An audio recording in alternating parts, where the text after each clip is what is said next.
আপনি কি জানেন আমাদের বাংলাদেশেও পরমাণু শক্তি কমিশন রয়েছে? তবে পরমাণু শক্তিতে তাদের অবদান বোঝাতেই আর্যভট্ট শূন্য আবিষ্কার করেছিলেন। কাগজে কলমে বাংলাদেশ পরমাণু শক্তি কমিশন বেশ শক্তিশালী প্রতিষ্ঠান এবং একদম নিরাপদ, কারণ এখানে বাইরের কোনো শক্তিধর রাষ্ট্র দ্বারা হামলা হওয়ার সুযোগ নেই। কিভাবে করবে বলেন? দেশের অনেক মানুষই তো জানে না আমাদের দেশেও একটা পরমাণু শক্তি কমিশন রয়েছে। তাহলে ট্রাম্প কিংবা পুতিন কিভাবে জানবে? অন্যান্য দেশের বিশ্ববিদ্যালয় মানে পড়ালেখা, বিজ্ঞান, গবেষণা, উদ্ভাবন এবং নতুন কিছু আবিষ্কারের জায়গা। আর বাংলাদেশের বিশ্ববিদ্যালয়গুলোতে 12 মাসে চলে আন্দোলন এবং রাজনীতি। আমাদের দেশ গবেষণা, বিজ্ঞান ও শিক্ষায় সবার থেকে পিছিয়ে থাকলেও রাজনীতিতে সবার চেয়ে এগিয়ে।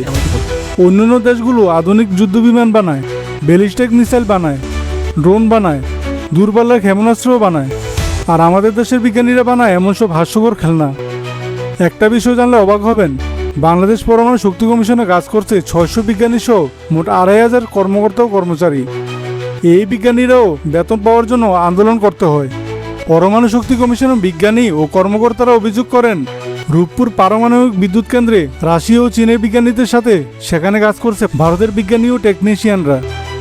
সেখানে বাংলাদেশের বিশেষজ্ঞ বিজ্ঞানীরা তেমন কাজ করার সুযোগ পাচ্ছে না।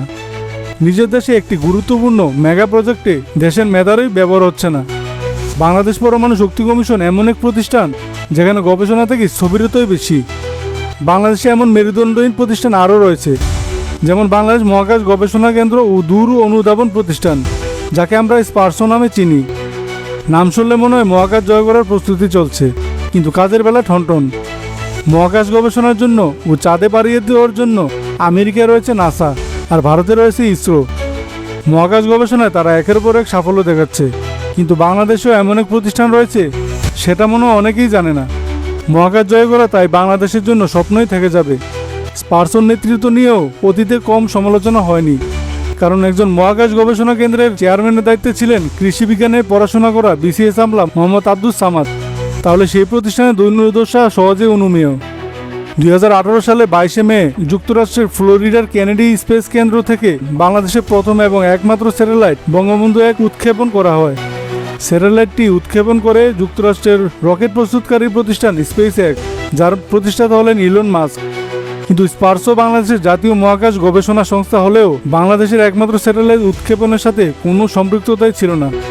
চরম সীমাবদ্ধতার মেরুদণ্ডহীন ব্যবস্থাপনার কারণে বাংলাদেশের পরমাণু শক্তি কমিশন এবং স্পারসো আজ মৃতপ্রায় প্রতিষ্ঠানে পরিণত হয়েছে।